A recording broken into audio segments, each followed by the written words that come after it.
I wanted to share with you why we decided to use the AI, how it's happened. This year we started to implement our strategy, the 10-year strategy for the sport development of the country, 2025-2034. And this strategy was designed for the last 2 years. And every company, this body, state bodies, are trying to have the strategy, and everyone trying to say, I have a strategy, I'm implementing this, etc.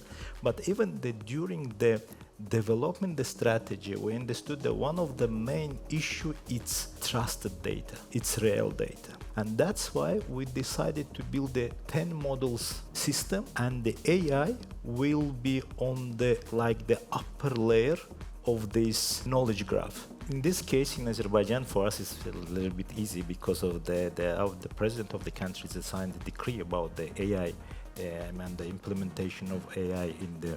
Because of the country, if they wanted to be the competitive, of course they need to use the AI. It's about creating the knowledge. It's about the knowledge management.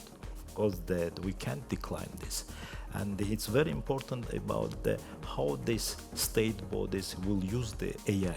This is same can be on the state level with the different ministries. And I think it's just the future of the implementation.